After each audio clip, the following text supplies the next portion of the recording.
yesterday was an absolute atrocity. On every count and front that you can think of. The Dallas Cowboys put on display the reason why they can be regarded as one of the most mediocre teams to go on towards the rest of the season. And the reason why that they're not going to do anything this year. Because currently, as presently constructed, they have one of the worst, absolute worst defenses in the NFL. And it's not even close. They have some troubling numbers associated to their name. And we're going to go over them right here as we speak. Here are the numbers that the Dallas Cowboys are currently ranked at defensively. They are 31st in yards allowed. They're 30th in touchdowns allowed. And they're 29th in completion percentage allowed. They are horrible. And this was going into the game, the difference between the offense and the defense. The Dallas Cowboys offensively were ranked 5th in points per game. They were ranked 3rd in yards per game and 1st in third down percentage. What about the defense through 2 weeks going into the game? They were ranked 27th in points per game, 30th in yards per game, and they ranked dead last in third down percentages. The defense is absolutely horrible. They're horrible. They cannot stop a cold. They can't stop a nosebleed. They cannot stop anybody. Yesterday, they single-handedly made Caleb Williams look like Joe Montana. Caleb Williams was balling. Caleb Williams, the box score is in the lower third, but I'm going to give it to you here. He was 19 for 28, almost 300 yards, averaged 10 yards a throw, 4 touchdowns, 0 interceptions, and had a near perfect passer rating. He had a 142 passer rating and a QBR of 86. Not to mention the plethora of receivers that were wide open. It was just an all-around bad performance on all fronts. And we're just going to continue with the stats. Dallas's opposing passer rating allowed through 3 games defensively is 125.3, which is the highest passer rating the Cowboys have allowed through 3 games in history. Here are the stats for the defensive rankings in franchise history through 3 games. They have given up the worst passer rating in the history of the franchise through 3 games. They've given up the worst completion percentage, 2nd worst yards per play, 3rd worst passing yards, and the 3rd worst points. That's where they rank through 3 games in the history of the franchise. Caleb Williams yesterday, for the first time in his career, wasn't sacked against an offensive line who the Bears thought at the time the position they thought they had upgraded, but that doesn't seem to be the case. This offensive line that we are talking about, who has through 2 weeks given up a good amount of sacks, and Caleb Williams has been rushed, been pressured, having to make plays out of the pocket, and throw errant throws. What about yesterday? Caleb Williams was able to call his girlfriend, talk to his mom, make him a sandwich, bake cookies, and do whatever he wanted to do. Because the Dallas Cowboys couldn't sniff him in the pocket yesterday. It was horrible. The defense. Every time Caleb Williams stepped back to throw, I thought Dallas was about to give up a 45-yard bomb every play. I think Stephen A. this morning, I've consumed so much sports media as of today that I could lose my brain just talking about this game. I think Stephen A. said something very interesting to the fact where I think it was 4 separate throws in the first half, the Cowboys gave up a 40-yard bomb, another 40-yard bomb, a 30-yard bomb, and like a 28-yard bomb. First touchdown for the Bears, Rome Odunze doesn't even run a route. It's just a straight free release. Diggs tries to jam him at the line, and he fumbles and trips himself in the process, causing Rome Odunze to just say, "Thank you, Trayvon Diggs." What about Cole Kmet and his touchdown pass in the red zone near the end of the first half, where he literally split the middle of dang near 4 or 5 Cowboys defenders? I kept rewatching the film, and when I saw the touchdown, there were 4 to 5 white jerseys in the vicinity, but nobody seemed to cover him. What about the play on 4th down? They went for it on 4th and goal on their own 5-yard line. They were up 17 at the time, if I'm not mistaken. No, I think they were up 10 at the time. I think this was when the score was roughly 24 to 14. 4th and 5 on their own. 4th and 5. You're up 10. The Dallas Cowboys offense, they are worthy of answering. They were able, we'll get to the offense, but they were able to do pretty much anything they wanted to on offense. But 4th and 5, it was just so disrespectful. I was sitting there like, what coach in their right mind against any type of credible or super efficient defense would even remotely thinking about going for it on the opponent's 5-yard line on 4th and goal when you're only up 10. Not many coaches will do that, maybe outside of Dan Campbell. But Ben Johnson did it. And lo and behold, Caleb Williams drops back to pass. And this wasn't no fake either. It wasn't no try and draw the defense offsides. Granted, if they did get an offsides penalty, it would have only been half the distance of the goal. But still, gets it, snaps it, no hard count or nothing. Free snap. Caleb Williams just he strolls out to the right, sidearms it to DJ Moore, wide open in the end zone. Malik Hooker just sitting here like, I don't know. Guys, when I tell you that I've never seen these defensive backs this bad, it is bad. I don't know if I want to compare it to Mike Nolan. I can't, Mike Nolan was back in 2020. COVID year, it was just so many things went wrong. At that time, I was 16 years old. I wasn't covering football that well. I can't vividly remember the difference between the Mike Nolan defense back in 2020 versus the defense this year. I cannot tell you which one is worse. But I promise you this. I have never, not only from the Cowboys' point of view, just in a defense in general, I've never seen a defense that has miscommunication issues to the extent that the Cowboys have. Every single time yesterday, we saw DBs, Malik Hooker, Trayvon Diggs, everybody looking at each other like, why aren't you here? Why aren't you? It's bad.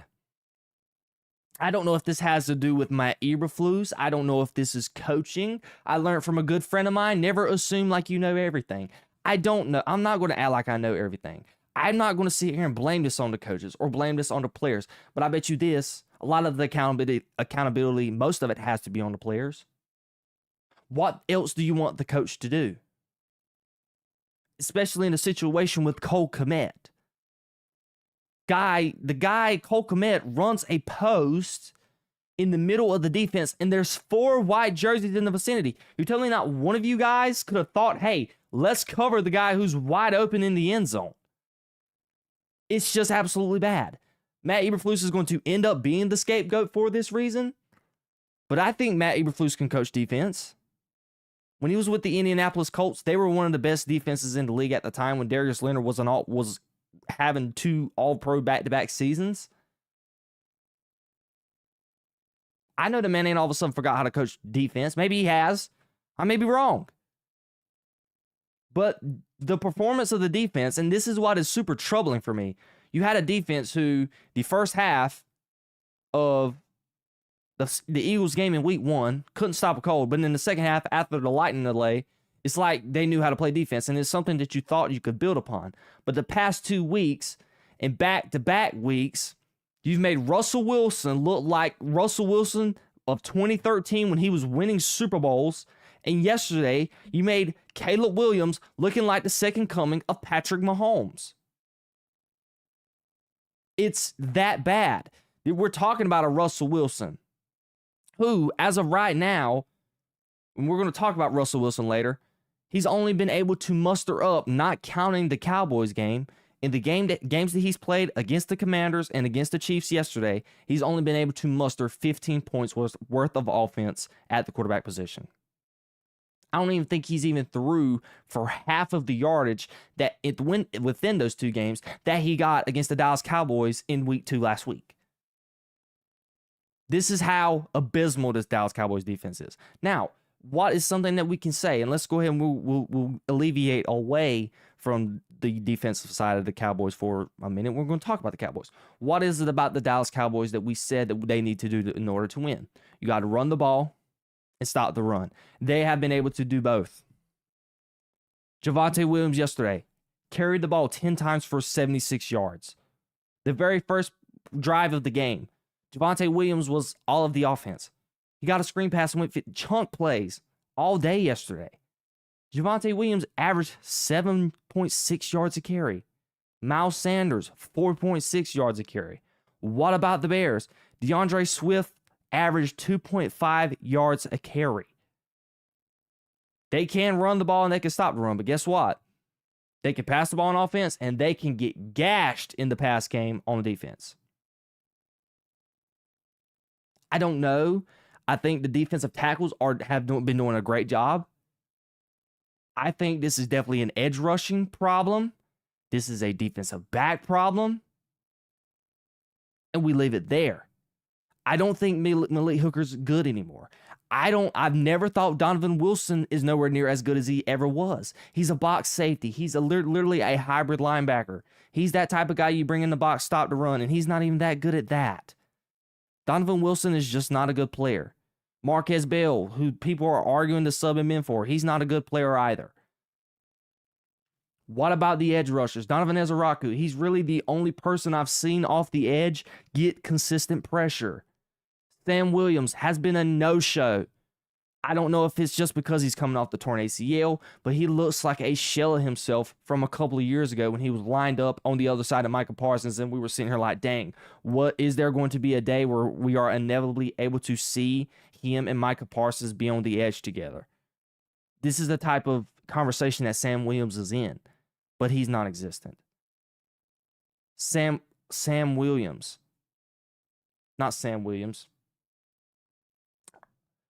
But I got a brain fart right now. I cannot think of the edge rusher for the Dallas Cowboys. He's wearing number Sam. Is it Sam Wilson? Sam Wilson? I cannot think. Hold on. I'm about to get it. I should know it, but it's on the top of my lungs. It's on the tip of my tongue. I cannot think. Give me 1 second. Defensive end. Let's see. Dante Fowler. Jesus. Dante Fowler. 13. He can't do anything either. He done pretty good in Washington last year, but he's not been able to muster up any type of pressure. Donovan Ezeraku, again, is the only guy. James Houston, he never gets in. Marshawn Nealon, have not seen him. The edge position has been an absolute problem for the Dallas Cowboys. What about safety? Maybe try Wanye Thompson. I don't know. There's just so much going on. Now, let's get past that. Dak, yesterday, I thought played well. Given to CD going out in the first drive of the game, we got news that he is not going to be available next week against the Packers. He's going to get reevaluated in roughly 10 to 14 days per Adam Schefter.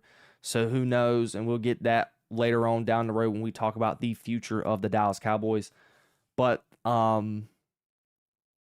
they were able to still run the ball efficiently. I thought Dak did a good job getting the ball to George Pickens. The 2 interceptions that Dak logged in this game, one of them was off the hands of George Pickens. Wide open pass, hits him right in the chest. And then the second one, the game, garbage time. The game was over with. You were down 17. If you would have even got that touchdown, you still had no shot of coming back. You were just trying to pretty much force it at that point. I did not think Dak played bad, not one degree.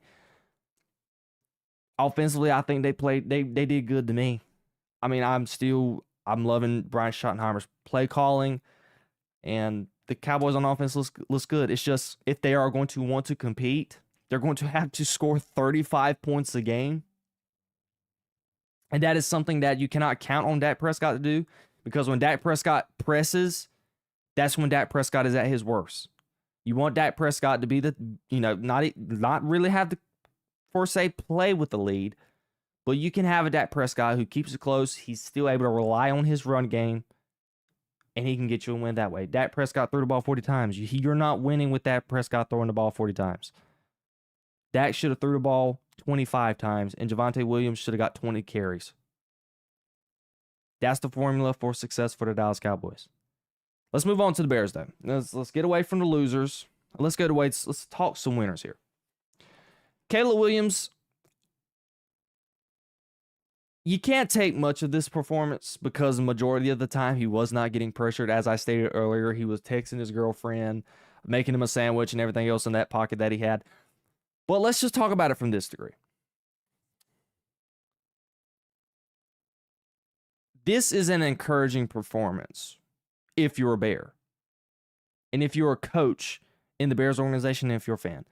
Because you see the potential that Caleb Williams has at the quarterback position. Now, there's an interesting way you can think about this as well. Was this more about the Cowboys defense or Caleb Williams' performance at the quarterback position? I think it had more to do about the Dallas Cowboys defense without a shadow of doubt. Because with good defenses, last week he played the Lions, which they don't have the best defense of all time. And the week before that, he played the Minnesota Vikings. They have a great defense as well. It's like a top 5 defense in the league. So Caleb Williams has went through a gauntlet of defenses the first 2 weeks of the season. And then when it's a tune-up game, and my dad said this, and it was a good way to put it. He had a buddy of his who was a Bears fan. If Caleb Williams was looking for a nice tune-up game to get his momentum back, it was to play the Dallas Cowboys. But, I don't want to take all the credit away from Caleb Williams. He made some throws. He was able to get out of the pocket, show that arm talent he's got, threw that bomb on the flea flicker to Luther Burden. The only thing I can say that I saw that he had a problem with yesterday, he skeeted a couple balls short for some odd reason. I don't know why Caleb Williams was doing that so much. He ran the ball well. Just Caleb Williams was good. But it's not saying much. He was protected by the offensive line. And I'm saying the statement I just said, not saying much because you went up against the Dallas Cowboys. Next week, you go up against the Las Vegas Raiders.